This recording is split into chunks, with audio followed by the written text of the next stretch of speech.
Assalamualaikum warahmatullahi wabarakatuh. Selamat pagi anak-anak. Untuk hari ini kita akan belajar tentang surat At-Tin, di mana surat At-Tin ini adalah salah satu surat yang diturunkan oleh Allah di kota Mekah yang jumlahnya 8 ayat. Dan surat At-Tin ini disebut dengan surat Makkiyah. Baiklah, sebelum kita belajar lebih lanjut surat At-Tin ini, Ibu akan bacakan dahulu surat At-Tinnya. A'udzu billahi minasyaitonir rajim. Bismillahirrahmanirrahim. Wattini wazzaitun wa turi sinin wa hadzal baladil amin. Laqad khalaqnal insana fi ahsani taqwim. Thumma radadnahu asfala safilin. Illal ladzina amanu wa 'amilus solihati falahum ajrun ghairu mamnun. Fama yukadzibuka ba'du biddin. Alaisallahu bi ahkamil hakimin. Shadaqallahul azim. Jadi itu adalah bunyi dari surat At-Tin, di mana surat At-Tin ini adalah salah satu surat yang diturunkan oleh Allah di kota Makkah. Dan pada ayat pertama surat At-Tin ini menjelaskan tentang buah yang bernama buah tin dan buah zaitun, yang mana buah tin itu adalah buah yang sangat lezat dan menjadi obat dan banyak manfaatnya. Kemudian ada buah zaitun. Buah zaitun ini adalah buah yang memiliki keistimewaan karena kandungan minyaknya yang berlimpah sehingga dapat dipergunakan di daerah yang kurang memiliki minyak. Kemudian pada ayat kedua Allah bersumpah dengan gunung Sinai yang terletak di semenanjung Sinai, yaitu gunung yang terletak di lintasan antara tanah Mesir dan Israel, Arab dan Mesopotamia. Gunung itu setinggi 2.285 meter. Ini juga dikenal dengan nama Jabal Musa atau Gunung Nabi Musa. Karena di tempat ini Nabi Musa menerima wahyu pertama dan diangkat menjadi rasul pada malam Mi'raj Rasulullah Shallallahu Alaihi Wasallam. Kemudian di ayat ketiga Allah bersumpah dengan kota Mekah. Kota Mekah adalah kota yang aman. Kota ini disebut dengan kota aman karena siapapun yang memasukinya terjaga keamanannya dan keselamatannya. Kota Mekah juga disebut sebagai Ummul Qura dan tanah yang aman. Kota ini banyak menyimpan sejarah pada zaman Nabi Ibrahim alaihissalam. Sebab di sana terdapat sebuah tempat yang sangat suci, yaitu adalah tempat di mana semua umat manusia datang ke sana untuk beribadah pada saat ibadah haji. Dan di situ ada yang namanya Baitullah atau rumah Allah, di mana di setiap tahun pasti orang-orang datang berkunjung untuk melaksanakan ibadah haji sebagai salah satu rukun Islam yang kelima.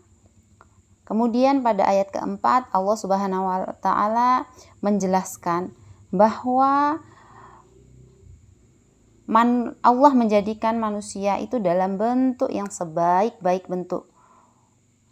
Maksudnya sebaik-baik bentuk itu adalah baik dari segi penciptaannya ataupun dari segi fisik dan sebagainya. Ya, karena manusia itu diciptakan Allah sebagai khalifah di muka bumi. atau sebagai pemimpin di muka bumi ini. Ya, sehingga Allah menciptakan manusia dengan sebaik-baik bentuk dan Allah berikan akal, pikiran tidak sama dengan makhluk Allah yang lain. Ya.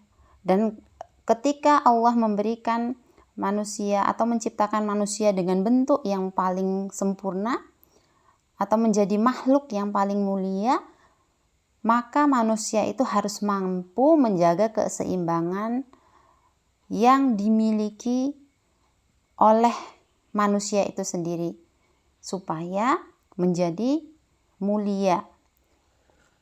Kemudian di ayat kelima Allah menjelaskan bahwa mengingatkan manusia sekalipun mereka dalam bentuk yang paling sempurna tetapi dapat turun derajatnya menjadi hina karena pengetahuan, sikap, perilaku.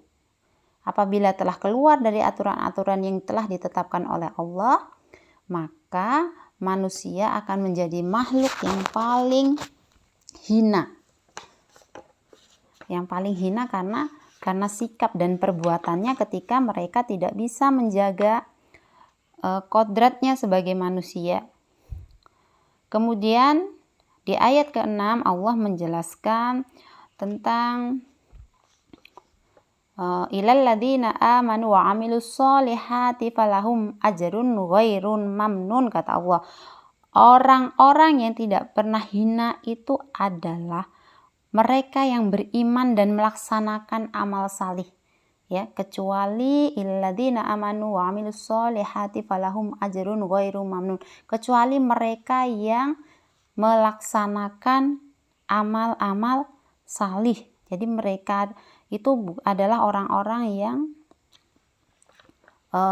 selamat dari kehinaan dan baik di dunia dan akhirat. Kemudian pada ayat ke-7 Allah menjelaskan fama yukadzibuka ba'du biddin, ya. Dan pada hari kiamat nanti itu ada namanya hari pembalasan, ya, terhadap perbuatan manusia yang baik dan buruk, ya. Manusia seharusnya tidak meragukan adanya hari pembalasan, ya, karena Allah Subhanahu wa taala sudah menunjukkan bukti-buktinya. Allah Subhanahu wa taala memberikan akal kepada manusia untuk berpikir tentang ciptaannya dan hati untuk merasakan iman. Dan pernyataan Allah itu untuk mengingatkan adanya hari kiamat agar manusia tidak lupa dan lalai sehingga terjerumus dalam dosa dan kehinaan. Jadi artinya adalah kita sebagai manusia hidup di muka bumi ini semuanya akan dimintai pertanggungjawabannya oleh Allah Subhanahu wa taala ketika hari kiamat kelak. Jadi tidak ada yang bisa kita hindari, tidak ada yang bisa kita tutup-tutupi ketika sudah datang hari pembalasan tersebut. Makanya ketika kita masih di dunia ini, kita pergunakan waktu sebaik-baiknya untuk melaksanakan apa yang sudah Allah perintahkan, apa-apa yang sudah Allah perintahkan untuk kita, menjalankan itu dengan sebaik-baiknya sebagai bekal nanti ketika pada hari kiamat. Kemudian pada ayat selanjutnya, ayat terakhir, alaihissallahu biahkamil hakimin, kata Allah, menjelaskan bahwa Allah lah yang hakim yang paling adil.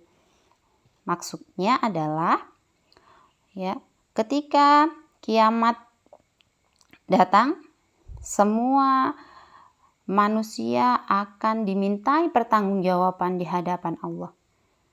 Dan pada saat itu Allah akan memberikan manusia sesuai dengan apa yang diperbuat di muka bumi. Dan tidak ada yang bisa mengelak atas apa yang sudah Allah jatuhkan kepada setiap manusia. Ya, karena Allah adalah yang maha mengetahui, ya, sebagus-bagus pencipta dan pengatur segala urusan. Allah Subhanahu wa taala yang memberi keputusan atas segala persoalan. Tidak ada perbuatan walau sekecil apapun yang dapat terlepas dari pengadilannya. pengadilan Allah adalah sebaik-baik pembuat keputusan. Allah Subhanahu wa Ta'ala Maha Pengasih kepada hambanya. Ia senantiasa mengingatkan agar manusia tidak lupa jika ternyata manusia masih melakukan dosa, maka karena keadilannya manusia akan menanggung akibat dan pembalasan atas dosanya itu. Allah juga telah menyiapkan kenikmatan bagi orang-orang yang menjalankan syariatnya. Jadi jelas sekali ketika kita hidup di dunia ini, semuanya akan ada pertanggungjawabannya di hadapan Allah Subhanahu wa Ta'ala. Untuk itu, ketika kita diberi kesempatan untuk hidup di dunia ini, kita pergunakan dengan sebaik-baiknya, belajar agama dengan sebaik-baiknya, kita jalankan apa yang sudah diperintahkan oleh Allah dengan sebaik-baiknya, sehingga nanti ketika kita diadili oleh Allah Subhanahu wa Ta'ala, maka kita mendapatkan kenikmatan yang hakiki, ya, sama seperti kenikmatan bagi orang-orang yang menjalankan syariat-syariatnya. Jadi mungkin itu adalah penjelasan dari makna dari surat At-Tin. Mungkin untuk pembelajaran surat At-Tin kali ini Ibu cukupkan sekian, semoga bermanfaat. Ibu akhiri, assalamualaikum warahmatullahi wabarakatuh.